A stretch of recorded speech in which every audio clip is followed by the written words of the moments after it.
चच्चा चित्र रचो बड़भारी, चित्र छाड़ते चेत चित्रकारी। जिन्हें चित्र विचित्र हो खेला, चित्र छाड़ते चेत चितैला। चाक्षर के माध्यम से सदगुरु उपदेश करते हैं। चच्चा चित्र रचो बड़भारी, ऐ चैतन्य तूने बहुत भारी चित्र रचा है, लेकिन चित्रों को छोड़ करके तू चेत। आदमी ने अपने जीवन में बहुत बड़े बड़े चित्र बना डाले हैं। नाम और रूप के इतने चित्र बन गए हैं कि उसमें हमारा असली चेहरा खो गया है। चच्चा चित्र रचो बड़ भारी, चाक्षर के माध्यम से सदगुरु उपदेश करते हैं कि ऐ इंसान, ऐ चैतन्य तूने बड़ा भारी चित्र बनाया है, लेकिन चित्र छाड़ते चित चित्रकारी। ऐ चित्रकारी, ऐ चितेरा तो चित्रों को छोड़ करके जाग जा। जिन्हें यह चित्र विचित्र होए खेला, चित्र छाड़ते चेत चितेरा। जो विचित्र चैतन्य, इन चित्रों से जो विचित्र चैतन्य है और जिसने इन चित्रों को खेला है, जिसने इन चित्रों को बनाया है, उसे चाहिए कि चित्रों को छोड़ करके चेत जाए। इस सारी वाक्यावलियों का अभिप्राय यह है कि चैतन्य चितेरा है और नाम रूपात्मक वह अनेक चित्र बनाता है, उनमें अहमता ममता करता है और उन्हीं में वो डूबता है।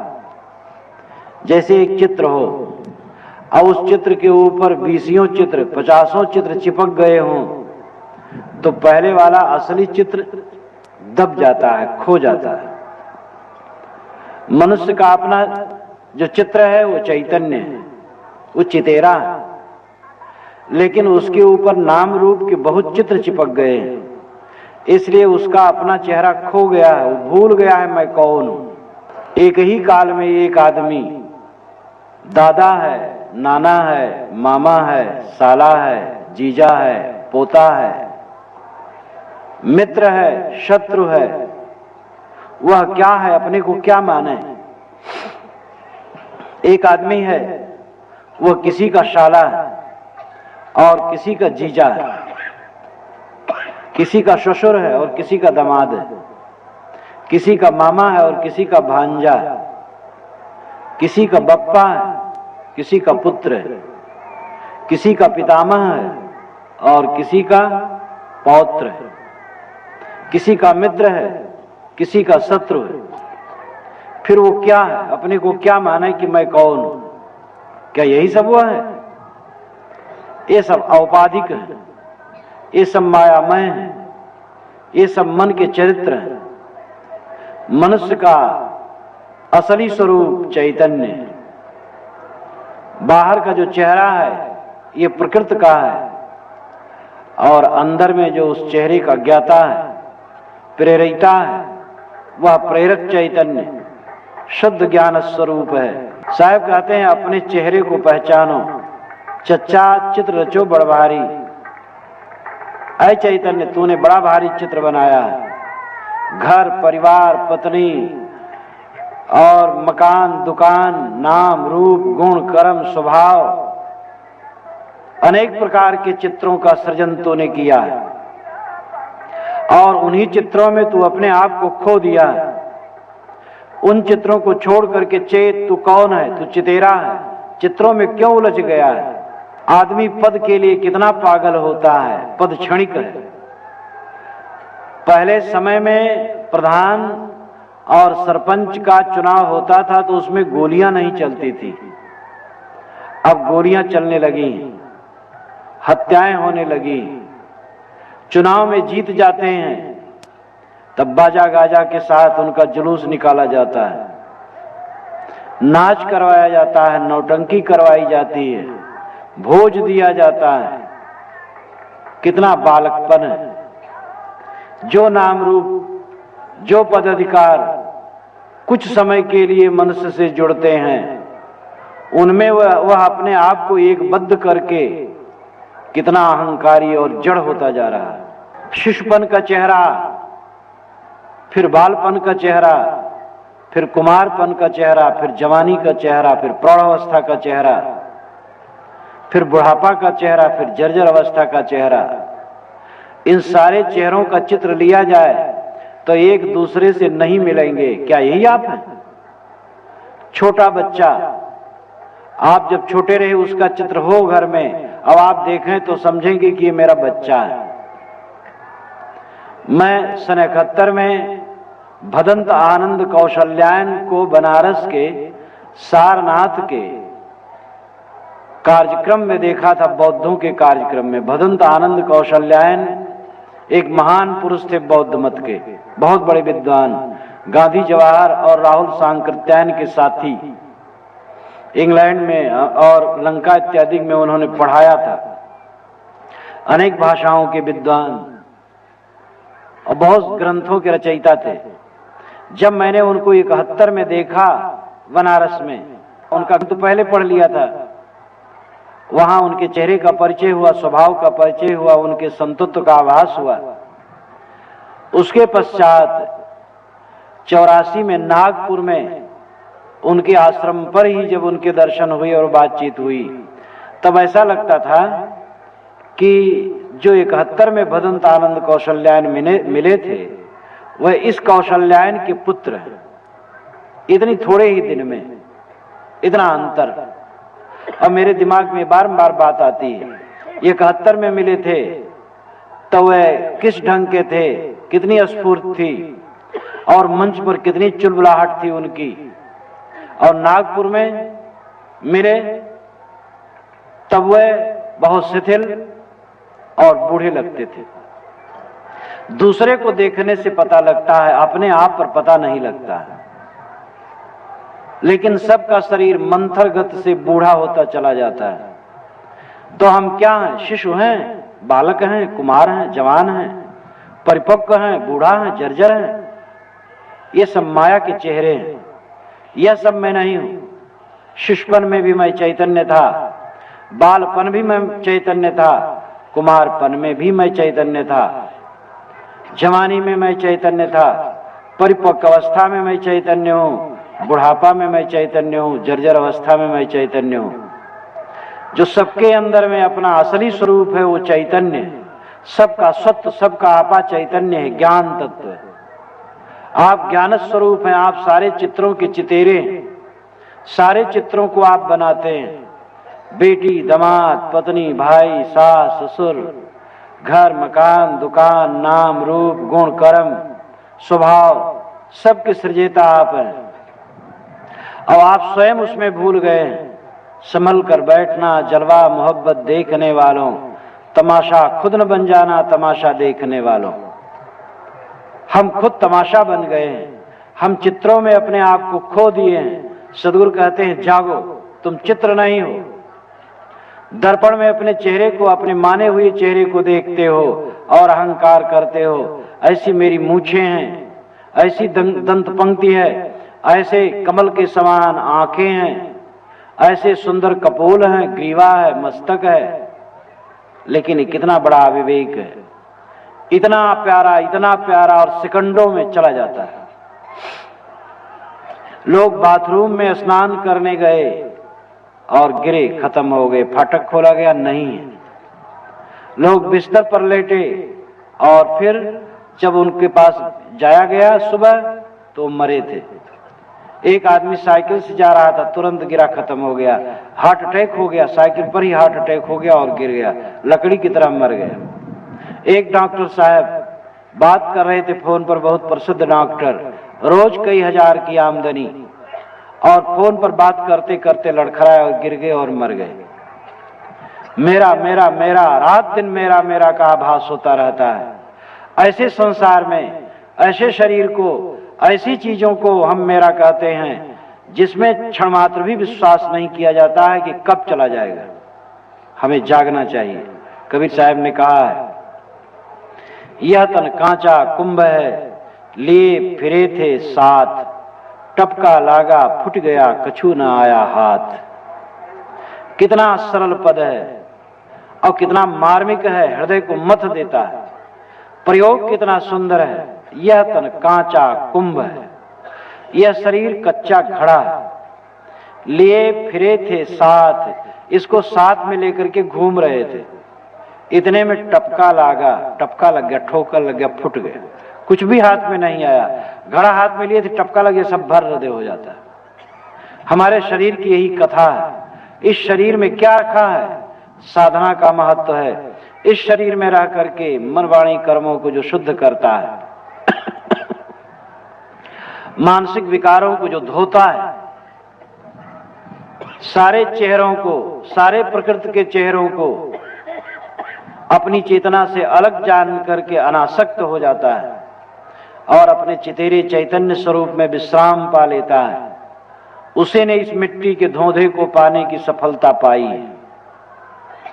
ये मिट्टी का पिंड, इसमें रखा क्या है?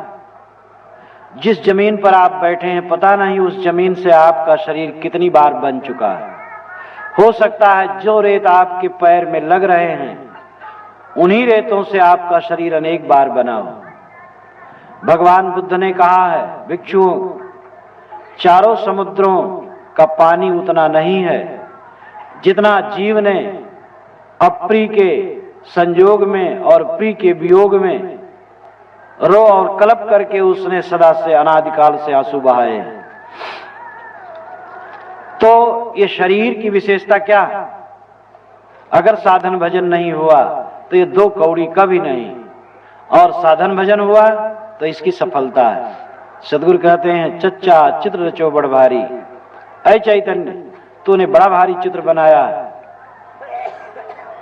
जितने नाम रूप के चित्र हैं, नाम और रूप में सब चित्र आ जाते हैं। रूप जो आंख से दिखाई दे, ऐसा रूप, जैसे मकान का रूप, बाग बनाए, मकान बनाए, खेत बनाए, सड़क बनाए, दुकान बनाए और बहुत सारी चीजें बनाए। भौतिक चीजों को लेकर के जो निर्माण होता, जो बनाया जाता है, वो रूप है। और उसके पश्चात नाम है। तो नाम और रूप जहां तक है माया है, वही सब चेहरा है, वही सब चित्र है, और उसी को बना करके हम उसमें उलझे हैं, उन्हीं को हम सत्य मान लेते हैं और अपने चितेरे चैतन्य स्वरूप को भूल जाते हैं। अपने कृत्रिम में हम फंस जाते हैं, कर्ता को भूल जाते हैं। कृत्रिम आगे कर्ता नाचे, कृत्रिम के आगे कर्ता नाचने लगता है। जो बनावटी है उसको देख करके बनाने वाला ही नाचने लगता है। ये कितना दुर्भाग्य। साहब कहते हैं, तुम जागो, चच्चा चित्र चो बड़ भारी, चित्र छाड़ते चेत चित्रकारी।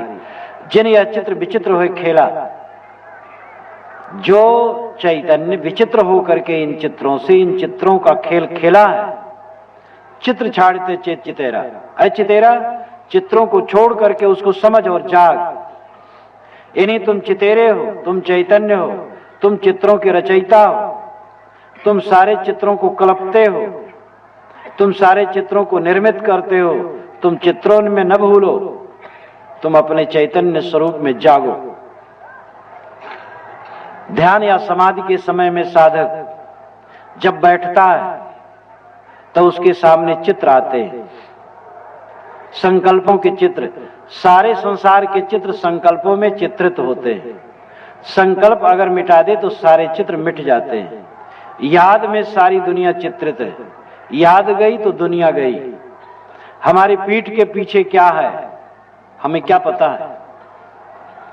गाढ़ी नींद में प्रतिदिन, और बहुत ग्रंथों के रचयिता थे।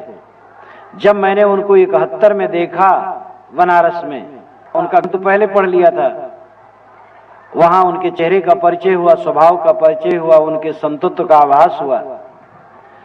उसके पश्चात 84 में नागपुर में उनके आश्रम पर ही जब उनके दर्शन हुए और बातचीत हुई, तब ऐसा लगता था का कर्तव्य है कि वो बैठे सुबह शाम, जब अवसर पाए शांत हो के बैठे, और जितने चित्र आते हैं मन में वो सब खोता जाए, छोड़ता जाए। जैसे फिल्म के चित्र होते हैं, सिनेमा के चित्र होते हैं, सामने आते हैं और खो जाते हैं, ऐसे आपके मन में तमाम चित्र आते हैं और खो जाते हैं। उनके साक्षी बनो, देखते रहो, देखते रहो, छोड़ते रहो उन्हें। और अगर सारे चित्रों को छोड़ दो तो तुम्हें शांति मिलेगी। ये अभ्यास रोज करो। मन के सारे चित्रों से छुटकारा तब मिलता है जब संकल्पों का अंत होता है। तो साहब कहते हैं, चित्रों को छोड़ करके जगो। प्रश्न होता है परमात्मा कैसे मिलेगा, परमात्मा कहाँ है, परमात्मा क्या है। साहब उत्तर देते हैं, छछाय छत्रपति पासा, छक किन रहो मेट सब आशा, मैं तो ही छिन छिन समझावा, खसम छाड़ी कस आप बंधावा। छच्छा आय छत्रपति पाशा, छा अक्षर से सदगुरु उपदेश करते हैं कि छत्रपति तो तेरे पास ही है। छत्रपति नाम सम्राट, सम्राट परमात्मा परब्रह्म परम पद तो तेरे पास ही है। पास कहने का भी एक तरीका है, तू ही है कहना चाहिए, लेकिन संत जन ऋषि जन धीरे से समझाते हैं। वेद का एक मंत्र मैं आपके सामने उपस्थित करूं। परिद्यावा पृथ्वी सद्यत्वा परिलोकान परिदिशा परिस्व, ऋतस्य तंतुम वितुतम विचृत्य तत्पश्यते तद्भवति तदासीत। परिद्यावा पृथ्वी सद्यत्वा परिलोकान परिदिशा परिस्व, द्यावा पृथ्वी दिशाएं लोग, इन सब में ऋषि परि लगाता है। परि परिविशेषण, परि कहते हैं समग्रता को। परिलोकान यानी सभी लोग, परिदिशा यानी सारी दिशाएं, तो मतलब है सारी दिशाएं, ये जमीन आकाश और जितने लोकांतर हैं उस सब में ऋतस्य तंतुम विततम, ऋत के तंतु सर्वत्र परिपूर्ण है। ऋत का मतलब है नियम, सर्वत्र नियम के तंतु परिपूर्ण हैं। जैसे कपड़े में ताना और बाना होते हैं, इसी प्रकार पूरे विश्व में ऋत परिपूर्ण है। ऋत का अभिप्राय है नियम। नियम से चांद सूरज तारे निरंतर गतिशील हैं, नियम से हवा चलती है, नियम से पानी बरसता है, नियम से गर्मी ठंडी और वर्षा ऋतुएं होती हैं, नियम से फूल खिलते हैं, नियम से भूचाल आती है। कुछ होने से कुछ होता है। हवा क्यों चल रही है, उसके पीछे कुछ कारण है। गर्मी क्यों हो रही है, उसके पीछे कुछ कारण है। संसार में जितनी गतिविधियां हैं सब नियमों से चलती हैं, उन नियमों का नाम है ऋत। लेकिन ऋषि कहते हैं विचित्र, जो उसको चीर देता है, नियमों को भी चीर देता है। तत्पश्चात तद्भवत तदासीत, उसको देख लेता है, वही हो जाता है, वही है। अभिप्राय यह है कि सारा संसार नियम से गुथा हुआ है। ये सारा जड़ जगत नियमों से परिचालित है। लेकिन जो विवेकवान ये जड़ को भी भेद करके अंतरात्मा तक पहुंच जाता है, यानी प्रकृति के जाल को भेद कर जो कुछ दृश्यमान है, जो कुछ शब्दमय है, जो कुछ गंधमय है, जो कुछ स्पर्शमय है, जो कुछ रूपमय है, उन सब से पार पहुंच जाता है आत्म तत्व तक। अशब्दम अगंधम अरूपम स्पर्शम इत्यादि उसके लिए कहा गया है। वो पांचों विषयों से और जड़ जगत से परे है आत्म तत्व। जब प्रकृति को भेद करके आत्म तत्व तक इंसान पहुंच जाता है, तब तत्पश्चित उसको देख लेता है। तद्भवत वही हो जाता है, तदासीत वही है। तद अन्य वचन है, मैं तू यह। तद यह जो अन्य वचन है, मैं उत्तम वचन, तू मध्यम वचन, यह अन्य वचन। ये व्याकरण में 3 वचन होते हैं। तो तद तत् अन्य वचन है, उसको देख लेता है तो वो अलग कहीं कुछ होगा, उसको देख लेता होगा। जब आदमी प्रकृति का मोह छोड़ देता है, माया का मोह छोड़ देता है, तब उसको देख लेता है। सबको भ्रम है परमात्मा अलग है, तो ऋषि कहते वो परमात्मा को देख लेता है। जब लोग कुछ समझ लिए, तब ऋषि ने कहा तद्भवत वही हो जाता है, परमात्मा ही हो जाता है। तब और जब आदमी समझ लिया तो ऋषि ने कहा तदासीत वही है ही। उसको देख लेता है, देख लेगा तो दृश्य हो जाएगा, जड़ हो जाएगा। लेकिन पहले कहना पड़ता है, वही हो गया कहना पड़ता है। हो जाना भी नकली, कोई दरोगा हो गया, कोई सरपंच हो गया, कोई मिनिस्टर हो गया तो खत्म हो जाएगा वो मामला। कभी मिनिस्ट्री छिन जाएगी, दरोगा हो गया तो रिटायर्ड हो जाएगा, बीच में गड़बड़ करेगा तो हटा दिया जाएगा, अगर हो गया तो छूट जाएगा, वो बिगड़ जाएगा फिर। इसलिए ऋषि कहा तदासीत वही है, होना नहीं। तो धीरे धीरे बोध देना पड़ता है। कबीर साहब कहते छत्रपति पास में ही, परमात्मा पास में ही, वह पहलू में बैठा है मगर बदगुमानी मुझे लेकर फिरती कहीं का कहीं है। वो तो पास में ही बैठा है लेकिन मेरी बदगुमानी, मेरा भ्रम, मेरा संदेह कहीं का कहीं लेकर के मुझे भटकाता रहता है।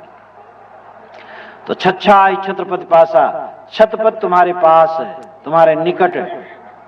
और निकट का अर्थ यही है कि तू ही है, अन्य कोई नहीं है। निकट न दूर, वो तू ही है, वो तेरा स्वरूप ही है। तो छच्छा आई छत्रपति पासा, छक किन राहु मेट सवासा। साहब उसको और प्रौढ़ करते हैं, सारी आशाओं को छोड़ करके क्यों नहीं छक रहते हो? आशा छोड़ के हो निराशा, कहाँ ही कबीर तब देख तमाशा। साहब कहते आशा छोड़ करके निराश हो जाओ, फिर तमाशा देखो आनंद में। तुम आशा में बधे हो, पीड़ित हो। पिंगला की कहानी इसी पर है। मिथिला नगरी में पिंगला नाम की एक वेश्या थी। श्रृंगार करके वो 8-9 बजे रात में बैठी दरवाजे पर और देखती रही सड़क पर कोई आ रहा है मेरे लिए। कोई युवक उधर निकलता तो वो समझती कि आ रहा है मेरे लिए, आगे निकल जाता। बड़ा कष्ट होता उसको। ऐसा करते करते 12 बज गए, कोई उसके पास नहीं आया। 1 बजे तक बैठी रही और 1 बजे के समय में कोई 10 मिनट में आता, उधर निकलता और आगे चला जाता। जब 1 बज गया, आना जाना बंद हो गया। उसको बड़ा कष्ट हुआ, कोई उसके पास नहीं आया। उसने फाटक बंद किया और अंदर में जा करके ग्लानि में बैठ गई और अपने आप को धिक्कारने लगी। मूर्खा, ये पुरुष क्या है? हड्डी की झोपड़ी, चाम लपेटा, टट्टी पेशाब भरी, लार और थूक और पेशाब, इसी में तू आनंद मानती है? इनके क्या रखा है इनमें?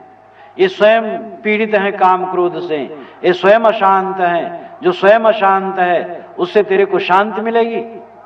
2 बीबल आदमी, 2 सकाम आदमी, 2 इच्छाओं की आग में तपते हुए नर और नारी एक दूसरे से मिल करके संतोष दे सकते हैं?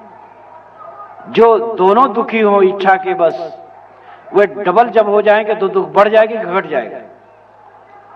तो इनमें कहां सुख रखा हुआ? धिक्कार है तेरे को। अपने आप को धिक्कार देते देते उसके हृदय में प्रकाश हो गया, ज्ञान का प्रकाश हो गया। और उसने निश्चय कर लिया कि अब ये वेश्यावृत्ति का परित्याग कर देना है। उसने वेश्यावृत्ति का परित्याग कर दिया और एक साध्वी बन गई। राजा की तरफ से उसका प्रतिबंध हो गया, कोई उसे छेड़ नहीं सकता था। उसकी रक्षा होने लगी और महान साध्वी बन गई। तो इसीलिए कवि ने कहा, आशा ही परमम दुखम नैराश्यम परमम सुखम, यथा संचिद्ध कांतासाम सुखम सुस्सापि पिंगला। आशा ही परम दुख है और आशा को छोड़ देना ही परम सुख है। जैसे पिंगला वेश्या आशा का परित्याग करके सुख से सोई और जब तक आशा में बधी थी दुखी। आशा नाम नदी मनोरथ जला तृष्णा तरंगा कुला, राग ग्राहवती वितर्क भेगा धैर्य द्रुम ध्वंसनी, मोह अवस्तुस दुस्तराति गहना प्रोक्तुम चिंता तटी, तस्या पारगता विशुद्ध मनसो नंदत जोगीश्वर। आशा रूपी नदी में आदमी बहता, आशा नाम नदी। ये हो जाएगा, अब ये हो, अच्छा ठीक अभी तक नहीं हुआ लेकिन अब ये हो जाएगा। तुम दुनिया की आशा किए करो और बाल पक जाएंगे, झुर्रियां पड़ जाएंगी, आशा के विपरीत सब होता जाएगा। तुम्हारी आशा, दुनिया से सुख की आशा कैसे है? एक मनोरंजक कहानी। एक नट का गधा था और एक धोबी का गधा था। दोनों में मित्रता थी। 6 महीने के बाद मुलाकात हुई। धोबी के गधे ने कहा नट के गधे से कि मित्र तुम बहुत दुबले हो गए हो। कि हाँ भाई क्या करूं, मेरा मालिक मेरे ऊपर डेरा डंडा लाद देता है और किसी गांव में जा करके उतारता है। गांव के बीच में एक खुटिम बांध देता है और वहीं नाटक दिखाता है, अपना खेल दिखाता है और फिर वहां पर अन्न बटोरता है और लाद देता मेरे ऊपर सब डेरा डंडा। फिर दूसरे गांव जाता है, यही दशा दिन भर करता है। शाम को अपने डेरे पर आता है, मेरे दोनों पैरों को अगले पैरों को बांध देता और खोल देता है। अब मैं कूद कूद करके रात भर घास, कहाँ मिले घास, चरता हूं जो कुछ मिलता है। पेट नहीं भरता है, नींद नहीं ले पाता हूं, बड़ी तकलीफ है। धोबी के गधे ने कहा देखो मैं कितना स्वस्थ हूं। मेरा मालिक सुबह कपड़े की लादी लाद देता है, मैं जाता हूं ताल में गिरा देता हूं। वहां दिन भर वो धोता और सुखाता है। मैं घास चरता हूं ताल में, ताल की घास जानते हो कितनी बढ़िया होती है। शाम को सूखा कपड़ा और लाद देता है मेरे ऊपर, मैं लाके घर गिरा देता हूं, वहां सोता हूं। कितना आनंद है। मित्र तुम भी हमारे यहां चले आओ। नट के गधे ने कहा, लेकिन मित्र मुझे एक लंबी आशा है। कहे कौन लंबी आशा है? कहे जब वो जाता है नट, बीच गांव में खूंटा गाड़ देता है और वहीं मुझे बांध देता है, और फिर पास में 2 बांस गाड़ता है, उस पर रस्सी बांधता है और उस पर अपनी युवती लड़की को चढ़ा देता है और रस्सी पर वो नाचती है। तो वो कहता, देख हरामजादी गिरना नहीं, अगर गिरेगी तो तेरी शादी इसी गधे से की जाएगी। मैं सोचता हूं ये हरामजादी कभी तो गिरेगी। धोबी के गधे ने कहा, मूर्ख, वो समाज को हंसाने के लिए ऐसा कहता है, कभी भी वो गिरेगी नहीं क्योंकि अभ्यस्त है, और गिरेगी भी तो तेरी शादी उससे नहीं होगी, तो मूर्ख है। तो जैसे नट के गधे की आशा पूरी होने वाली कभी नहीं थी, इसी प्रकार हमें संसार से सुख की आशा जो लगी है वो कभी पूरी होने वाली नहीं। जो यहाँ कच्चे बाल वाले हैं, काले काले बाल वाले हैं, उनको भ्रम हो सकता है कि हो सकता आनंद मिल जाए, लेकिन अपने पास में बैठे हुए पके बाल वालों से वो पूछ लें कि आप कितना आनंद पाए। जो यहाँ 80 वर्ष के लोग अगर कोई हो, 70 वर्ष के हों, उनसे पूछ लो भाई वह कितना आनंद बटोर करके रखे हैं, कितनी पेटियां, कितने कमरे भर रखे हैं सुख से। मिथ्या भ्रम है। साहब कहते हैं, छच्छाय छत्रपति पासा, छक किन रहो मेट सब आशा। सारी आशाओं को मिटा करके क्यों नहीं छक रहते हो? छकना, तृप्त हो जाना, तृप्ति अंदर में। वस्तुओं के आदान में तृप्ति नहीं है, वस्तुओं के ग्रहण में तृप्ति नहीं है, किंतु संतोष में तृप्त है, स्वरूप ज्ञान में तृप्ति है, आत्मस्थित में तृप्ति है। आत्मा, परमात्मा, जो शब्द कहना चाहो कहो, तुम्हारी चेतना है। तुम्हारी चेतना तुम्हारा सर्वस्व है, तुम्हारा अपना आपा है, वही तुम्हारा निधान है, तुम्हारा परम पद है। जब मन बाहर से लौट करके आएगा तो उसी में तुम्हें विश्राम मिलने वाला है। उस अपने चितेरे चैतन्य स्वरूप को पहचानो, और वही छत्रपति है, वही सम्राट है। वह आत्म तत्व ही छत्रपति है, वही सम्राट है, वह तुम ही हो, तुम्हारा स्वरूप ही है। आशा के बस होकर के संसार में नाच रहे हो, उसको छोड़ो और लौट करके अपने आप में तृप्त हो। तो छच्छाय छत्रपति पासा, छक किन रहो मेट सवासा।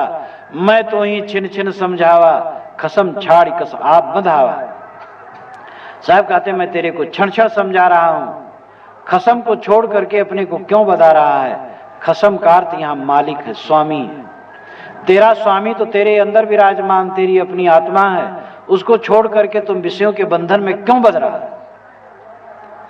आदमी भटकता है निरंतर, अपने आपा को न समझकर, अपने स्वरूप को न समझकर, अपने महत्व को न समझकर दर दर ठोकर खाता रहता है।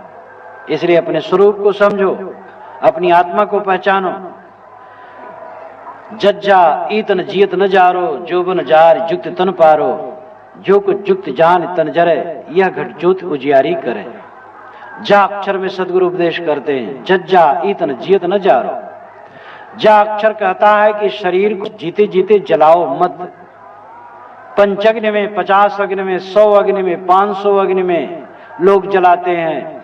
जेठ की दोपहरी में थोड़ी थोड़ी आग कई जगह जला देते हैं, बीच में खड़े हो जाते, तप करते हैं। कुछ लोग ठंडी में पानी में पड़े रहते हैं सुबह, कुछ लोग ऊपर एक हाथ उठा लेते हैं और बरसों एक हाथ उठाए रखते हैं, उनका हाथ सूख जाता है। कुछ लोग खड़े रहते हैं तो 12-12, 14-14, 15-15 वर्षों तक खड़े रहते हैं, उनके पैर स्तंभ सरीखे हो जाते हैं। मवाद भर जाती है, फूट फूट करके मवाद बहती है, और लेकिन वे बैठते नहीं। कितने लोग अन्न छोड़ देते हैं तो कोई थोड़ा सा आहार लेते हैं, शरीर को सुखा देते हैं। इस शरीर को सुखाने से शांति नहीं मिलेगी। साहब कहते चंदन बास निवार हो, तुझ कारण बन काटिया, जियत जीव जनिमार हो, उन्मुए सपे निभा दिया। हे चैतन्य, तू वासना का त्याग कर, तेरे लिए मैंने सारा निर्णय कर दिया है। जीते जीते शरीर को जलाओ मत। अगर शरीर को कृश करने से, पीड़ित करने से मोक्ष मिलता तो मरने पर सबका शरीर मिट जाता है, कृश हो जाता है, सड़ जाता है, जल जाता है, सबका मोक्ष हो जाना चाहिए। इसलिए शरीर को जलाना जरूरी नहीं, किंतु वासना का त्याग करना जरूरी है। टाट पहन लेने से, नंगा हो जाने से वासना न मिटेगी, विचार करने से वासना मिटेगी। गोस्वामी तुलसीदास जी ने भी कहा है, देह सुखाए पिंजर किए, धरे रैन दिन ध्यान, तुलसी मिटे न वासना, बिना विचारे ज्ञान। इसलिए जज्जा ईतन जियत न जारो। साहब कहते हैं इस शरीर को जीते जीते जलाओ मत, संतुलित भोजन करो, ज्यादा भोजन न करो, बहुत कम न करो।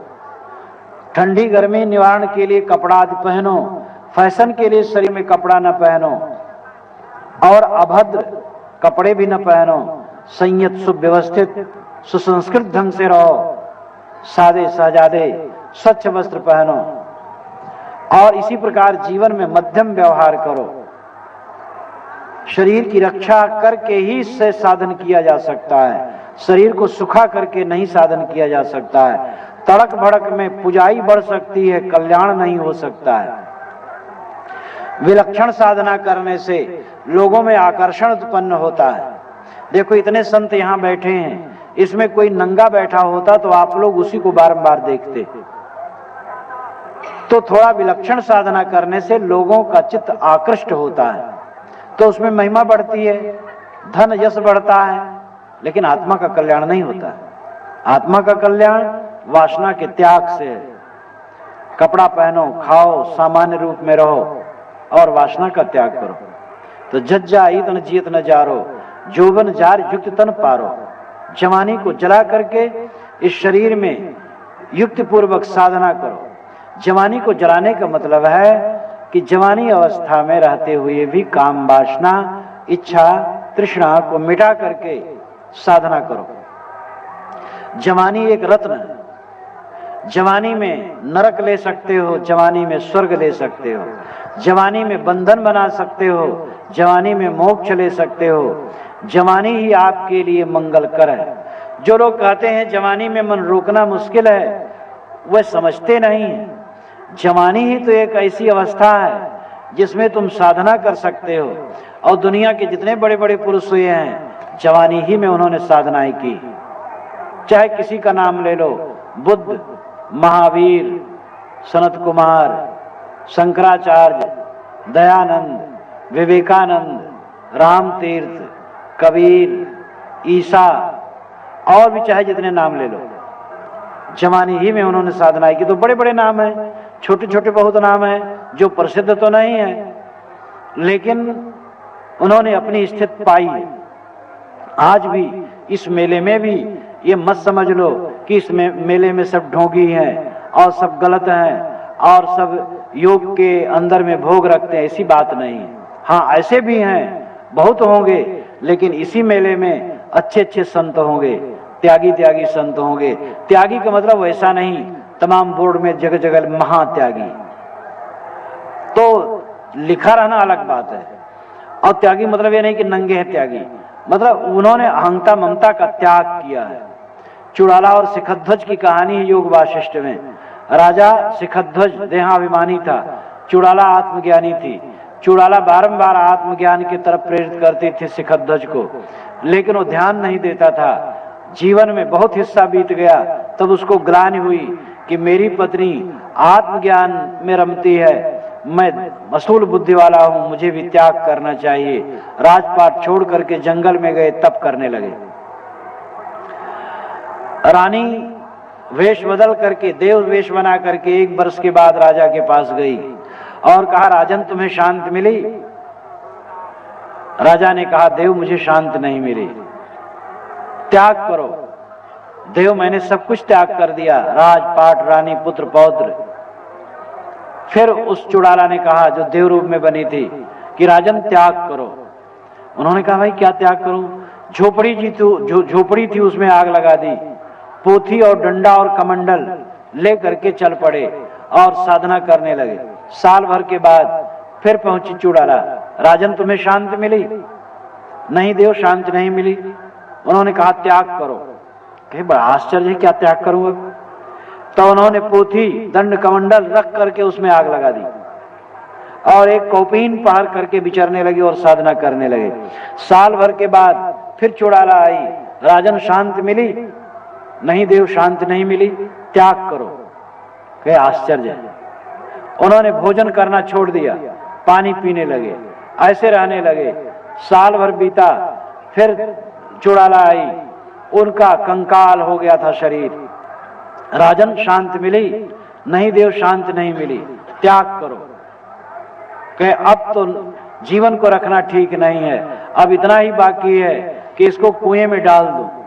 और एक कुएं में अपने शरीर को डालने के लिए आगे बढ़े। चुड़ाला ने हाथ पकड़ लिया, राजन अहंता ममता का त्याग करो। आपने सब कुछ त्यागा, लेकिन अहंता ममता आपके मन में बनी है। क्या प्रमाण है बनी है? क्योंकि आपको शांति नहीं मिली है। जिसकी अहंता ममता विलीन हो जाती है उसके जीवन में शांति आ जाती है। अहंता ममता जिनकी नहीं मिटती है, साधु का वेश बना करके भी शांति नहीं आती, और जिनकी अहंता ममता मिट जाती है उनको शांति आती है। तो राजन अहंता ममता का त्याग करो। तो साहब कहते जज्जा आई तन जियत न जारो। जा अक्षर से उपदेश करते हुए सदगुरु कहते हैं, इस शरीर को जलाओ मत, जोवन जार युक्त तन पारो। जवानी को जला करके शरीर में युक्ति पारो। मतलब है जवानी में, स्वस्थ अवस्था में अपने मन और इंद्रियों को अपने वश में करके कल्याण करो। दमित वासनाएं ही शांत बोध विचार वैराग कविता अनुभव में फूट करके निकलती है। जिसकी वासनाएं दमित हो गई हैं, दमित वासनाएं ही जीवन में कुछ विकास लाती हैं। इसलिए जीवन में इंद्रियों का और मन का दमन और शमन अत्यंत आवश्यक है। जिसके जीवन में दमन और शमन नहीं है उसका कल्याण नहीं हो सकता है। आजकल के मनोवैज्ञानिक कहते हैं दमन करोगे तो अपराध है, मन का दमन मत करो, मन में जो उठे वैसे कर लो। ये ठीक है कि दमन पूर्णता नहीं है, शमन पूर्णता है, लेकिन दमन आवश्यक है। फ्रायड साहब, मनोवैज्ञानिक फ्रायड साहब हुए हैं बहुत बड़े, और उनका सिद्धांत ये रहा है कि जो कुछ मन में आए कर लेना चाहिए। देखो कुत्ता बिल्ली सूकर अन्य जानवर जैसे मन में आता है प्राकृतिक ढंग से वैसे भोग करते हैं, इसलिए उनके मन में ग्रंथि नहीं रहती और वह निरोगी रहते हैं। अब आदमी के ऊपर नैतिकता, धर्म, सदाचार, संस्कृत, सभ्यता और राजबंधन, समाज बंधन, ये तमाम प्रपंच हैं। इसलिए आदमी अपने को बांध बांध करके रखता है, जैसा मन में आता वैसा करता नहीं, इसलिए वो पापी और रोगी होता है। लेकिन जब फ्रायड ने सोचा कि आदमी पशु के समान नहीं बन सकता, तब वे दिशाहीन जैसी बात करने लग गए। आज भी कम फ्रायड नहीं है, और आज भी ऐसे फ्रायड हैं जो कहते हैं कि मन नहीं रोकना चाहिए और जो मन में आवे सो करना चाहिए, तभी मन निर्ग्रंथ होगा। मन में गांठ न रखो। रास्ते में तुम चल रहे हो और कुछ देखे और तुम्हारा मन विचलित हुआ और तुम मन रोक रहे हो, इसलिए तुम्हारा मन पापी हो रहा है। जैसे मन चले वैसे कर लो, बस मामला ठीक है। लेकिन ऐसा कहने वाले स्वयं भी ऐसा नहीं करते हैं। अगर आदमी एक दिन नहीं एक घंटा भी जैसा मन में आए वैसे करे तो कूट कुटुम्बस पीट पिटम्बस सब। आदमी गलियों में सड़कों में निकलता है, अनेक की बहु बेटियों को देखता है, अनेक के धन दौलत को देखता है, अनेक की चीजों को देखता है, उसका मन चलता है, और जैसे मन चले वैसे करने लगे तो क्या दशा होगी? कौन नहीं मन रोकता है? मन रोकना जरूरी है, लेकिन सफलता ये नहीं है। सफलता यह है कि मन चले ही ना। ऐसा भी समय आता है जब मन चलता ही नहीं। पहले तो ऐसी अवस्था अपनाओ, यानी ये अभ्यास करो कि मन चले तो उसको रोको। मान लो एक युवक है, उसके सामने एक युवती बैठी है और युवक का मन बारंबार कहता है कि मैं युवती को देखूं, तो विचारवान होगा तो आंख बंद कर लेगा या उधर से घूम जाएगा, ये दमन हुआ। अब अगर इतने मन नहीं मानेगा, बारंबार घूम करके देखने का मन होगा तो वहां से उठ करके चल देगा, ये दमन है। ये पूर्णता नहीं है, निश्चित ही पूर्णता नहीं है। इसमें संस्कार मन के अंदर में बने रहते हैं। शमन में पूर्णता है। मन ऐसा है, युवती सामने बैठी है, देखने की रुचि ही नहीं है, कभी निगाह पड़ गई तो मां बहन बेटी के समान है, चित्त चंचल ही नहीं है। ऐसा एक्सरे के समान मन हो जाना चाहिए। शमन तब जब हो जाता है तब विकार नहीं रहता और पूर्णता है, लेकिन शमन तत्काल नहीं होता है, दमन की आवश्यकता है। और पूरा मानव समाज दमन करके ही जी सकता है, बिना दमन के जी नहीं सकता है। तो जो लोग कहते हैं मन को नहीं रोकना चाहिए, वह गलत कहते हैं। हमारी दमित वासनाएं रचनात्मक दिशा में फूट करके निकलती हैं और किसी दिशा में वो उन्नत करती हैं, और जो बहता है रात दिन वासनाओं में वो कुछ भी नहीं कर सकता है और बहने से शांति नहीं मिल सकती है। तो जज्जा इतन जियत न जारो, जोबन जार युक्त तन पारो। जवानी को जला करके शरीर में योग युक्ति करो। इस शब्द शाब्दिक अर्थ हुआ, लाक्षणिक अर्थ हुआ कि अपनी जवानी पर संयम करके, मन इंद्रियों पर संयम करके एकाग्र बन जाओ, संयत बन जाओ। यह शरीर का ऊर्जा विषयों में खोने के लिए नहीं है। बेकार में शक्ति क्षीण करना अपराध है। ये शक्ति का नियोजन करके लोक कल्याण, आत्म कल्याण का काम करो। तो जज्जाई तन जियत न जारो, जोबन जार युक्त तन पारो। जो कुछ युक्त जान तन जरे, एक घट ज्योति उजियारी करे। साहब कहते जो कुछ युक्त जान तन जरे। अगर कुछ युक्तियां जान करके साधना की और समय मन विक्षेप आवरणों को जला दोगे, विकारों को जला दोगे, तो एक घट ज्योति उजियारी करे। इस शरीर के अंदर में ज्योति का उजाला हो जाएगा, प्रकाश हो जाएगा। जो अपने वाणी का संयम करता है उसकी वाणी अमोघ हो जाती है। जो व्यर्थ बोलता है, कट बोलता है, अश्लील बोलता है और व्यर्थ यानी बहुत बोलता है, उसकी वाणी में दम नहीं रहता है। सत्य बोलो, मीठा बोलो, हितकर बोलो, कम बोलो। सत्य, प्रिय, हित, मित, 4 प्रकार की वाणियां होनी चाहिए। पहले तो सत्य बोलो और सत्य को जितना संभव हो मीठा बना के बोलो।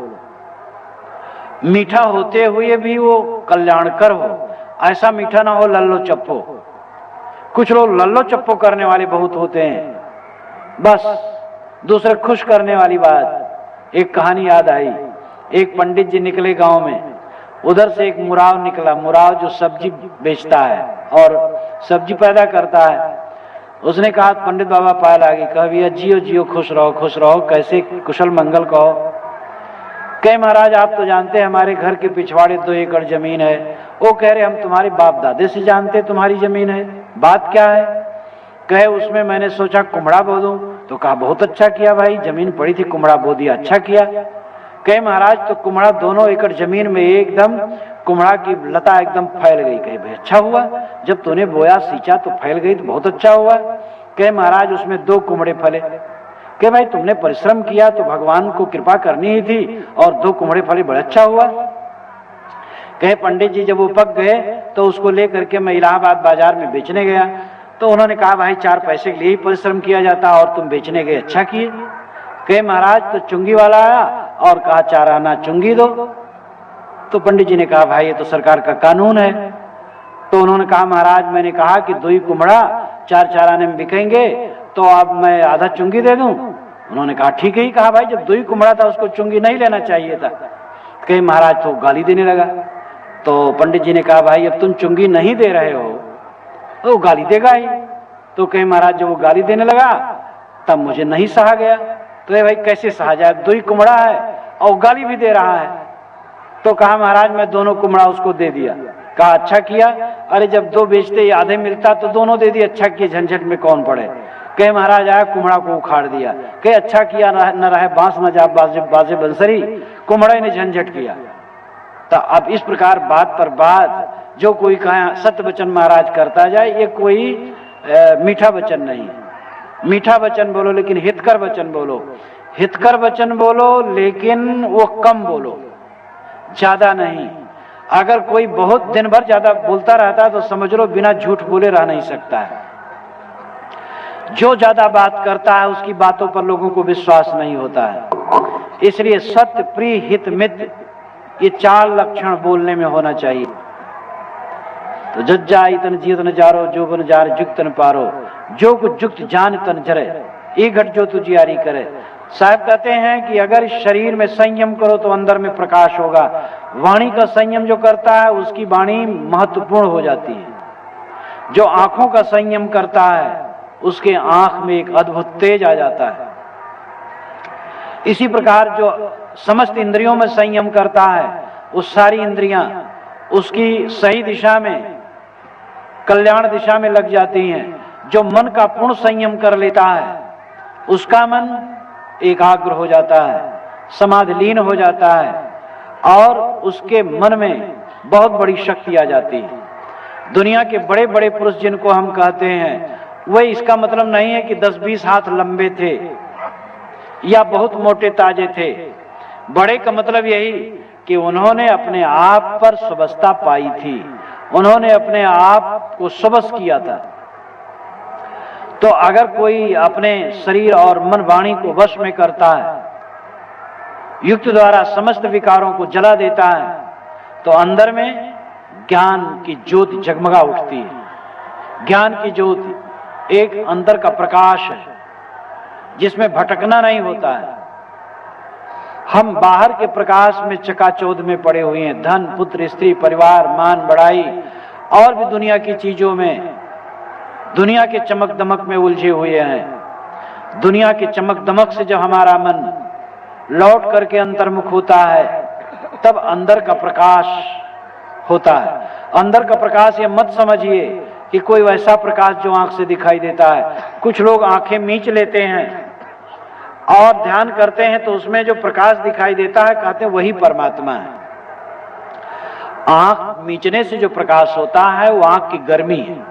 मन रोकने के लिए वो क्रिया योग मात्र है।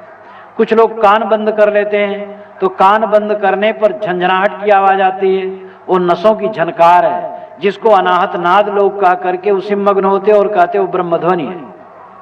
ये सब क्रिया योग है, आपके शरीर के अंग उपांग की गतिविधियां, और ये कोई जीवन का लक्ष्य नहीं है। हाँ, चंचल मन को स्थिर करने के लिए साधन है।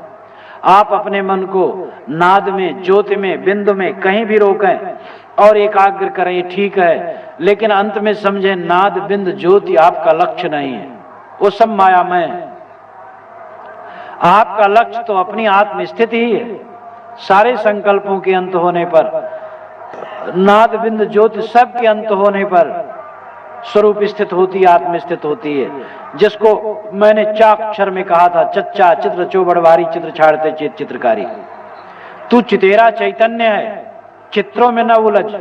ये नाद भी चित्र है, बिंदु भी चित्र है, ज्योति भी चित्र है, ये सारे चित्र हैं और चित्र ही को परमात्मा मान लेना भ्रम है। चित्र ही को आत्मा मान लेना भ्रम है। इसलिए सारे चित्रों को छोड़ करके चैतन्य स्वरूप में स्थित हो। तो साहब कहते हैं जब इंद्रियां वश में हो जाती हैं, मन वश में हो जाता है और सारे जीवन के विकार जल जाते हैं, तब ई घट ज्योति उजियारी करे, इस शरीर के अंदर में उजाला हो जाता है, यानी हृदय में प्रकाश हो जाता है। प्रकाश का मतलब बोध हो जाता है। लक्षणा अर्थ समझना चाहिए। अभिधा, लक्षणा, व्यंजना, 3 प्रकार के अर्थ होते हैं। यहां शाब्दिक अर्थ, अभिधार्थ शाब्दिक अर्थ नहीं किंतु लक्षणार्थ है। प्रकाश हो जाए मतलब ज्ञान हो जाता है। जैसे कोई जिज्ञास कहता है किसी गुरु या संत से, महाराज आपके द्वारा मुझे बहुत प्रकाश मिला, और अंधियारी रात में बैठ करके भी वो जिज्ञास कह सकता है। जब एकदम हाथ पसारा ना सूझता हो तब भी वो गुरु या संत से कह सकता है, महाराज आपके द्वारा मुझे बहुत बड़ा प्रकाश मिला। भले आंख से दिखने वाला वो प्रकाश नहीं है, लेकिन वो सबसे बड़ा प्रकाश है। तो प्रकाश हो, उजियारा हो, इसका मतलब कोई मत समझे कि आंख मीच करके त्राटक मुद्रा करके जो ज्योत दिखाई देती वो प्रकाश कहा जा रहा है। वो प्रकाश तो जड़ है, वो प्रकाश तो मन रोकने का साधन मात्र है। अंत में उस प्रकाश को भी छोड़ देना है। आंख बंद किए, अंधियारी दिखाई दी। कितने लोग अंधियारी को देख करके उसी में मन को रोकते हैं। पहले मन रोकना बुरा नहीं है, तो अंधियारी क्या आपका स्वरूप है? अंधियारी देखते देखते बस ज्योत दिखाई देने लगती है। और अगर आप जल्दी ज्योत देखना चाहें तो दोनों आंखों पर दोनों उंगलियों को लगा ले धीरे से, तो जल्दी ज्योत दिखाई दे जाएगी। अब ज्योति दिखाई दी तो आपका स्वरूप नहीं है, वो भी दृश्य है। ज्योति को आप देखते हैं, ज्योति आपको नहीं देखती है, इसलिए ज्योति बड़ी नहीं है, किंतु ज्योति के दृष्टा आप बड़े हैं। इसी प्रकार नाद आप सुनते हैं, नाद आपको नहीं सुनता है, इसलिए नाद से आप बड़े हैं। नाद श्राव्य है, ज्योति दृश्य है, और सारे दृश्य और सारी माया जो कुछ तुम जानते समझते हो वो सब माया ही है। जब संकल्पों का अंत होता है, माया समाप्त हो जाती है और जीव अपने स्वरूप में स्थित हो जाता है। गोस्वामी जी ने भी कहा, जीव पाव निज सहज स्वरूपा, जीव निज सहज स्वरूप को पा जाता है। पर स्वरूप कभी सहज स्वरूप नहीं होता है, निज स्वरूप ही सहज स्वरूप होता है। निज आत्मा ही सहज स्वरूप हो सकता है। तो ई घट ज्योति उजियारी करे, इस घट, इस हृदय के अंदर में ज्ञान ज्योति का उजाला हो जाता है। मतलब सभी शंकाओं का समाधान हो जाता है, संशय ग्रंथि छिन्न हो जाती है, दुविधा नहीं रह जाती है, आशा तृष्णा नहीं रह जाती है, कामना नहीं है, ललक नहीं रह जाती है, मन स्थिर हो जाता है, तृप्त हो जाती है, अखंड तृप्त, पदार्थों से रहित, प्राणियों से रहित, दुनिया के भोगों से रहित। यह ऐसी तृप्ति है जो अनंत है। दुनिया के प्राणी पदार्थों और भोगों से जो तृप्ति मिलती है वो क्षणिक है, लेकिन जो सारे विकारों को जला देने के बाद, सारी कामनाओं और वासनाओं को छोड़ देने के बाद तृप्ति मिलती है, वो अनंत तृप्ति है। सदगुरु कबीर उसी तरफ इशारा करते हैं। मैंने 3 अक्षरों पर आपके सामने आज कुछ कहा। चच्चा चित्र चौबड़ भारी, चित्र छाड़ते चेत चित्रकारी। जिन यह चित्र विचित्र हुए खेला, चित्र छाड़ते चेत चितेला। सदगुरु ने बताया कि ऐ चैतन्य तू चितेरा है, तू ही सारे नाम रूप के चित्रों को बनाता है, दुनिया में सारे संबंधों को स्थापित करता है। ये सब तेरा खेल है और उस खेल में भूल न, तू चितेरा चैतन्य है, इन सारे चित्रों को छोड़ करके अचानक चला जाने वाला है। इसलिए चित्रों में भूल न, अपने चैतन्य स्वरूप में स्थित हो। उसके आगे उन्होंने कहा, छच्छा आई छत्रपति पासा, छक्किन रहो मेट सवासा, मैं तो ही छिन छिन समझावा, खसम छाड़ कसाब बधावा। 6 अक्षर के माध्यम से सदगुरु ने समझाया कि छत्रपति सम्राट वो तेरे पास है, तेरा आत्म स्वरूप है, और उसका अनुभव तभी होगा जब सारी कामनाओं को छोड़ देगा, सारी आशाओं को छोड़ देगा। साहब कहते छक्किन रहो मेट सवासा, सारी आशाओं को छोड़ करके क्यों नहीं छक रहते हो अपने छत्रपति सम्राट स्वरूप में। मैं तो ही छिन छिन समझावा, खसम छाड़ कसाब बधावा। सदगुरु कहते हैं जिज्ञास, मैं तेरे को क्षण क्षण समझा रहा हूं, तुम अपने खसम, अपने स्वरूप, अपने आत्मदेव को छोड़ करके इंद्रियों और मन के भोगों में अपने को क्यों बधा रहा है। जज्जा इतन जियत न जारो, जोबन जार जुगतन पारो। जाक्षर के माध्यम से सदगुरु ने कहा, इस शरीर को जीते जीते मत जलाओ, इसको ठीक से खाना दो, कपड़ा दो, व्यवस्थित रखो और स्वस्थ रखो, और जोबन जार जुगतन पारो, जवानी अथवा शरीर के मद को दूर करके इंद्रियों और मन को वश में करो और योग का अभ्यास करो, और शरीर में वासनाएं उनको जलाओ। अगर इस शरीर में जितनी वासनाएं उनको जला दोगे तो इस शरीर के अंदर में ही, हृदय के अंदर में ही ज्ञान का प्रकाश हो जाएगा। इस प्रकार चे, चा, छा और जा, इन 3 अक्षरों पर जो ज्ञान ज्योतिषा प्रकरण के अक्षर हैं, इन पर थोड़ा निवेदन आज मैंने किया।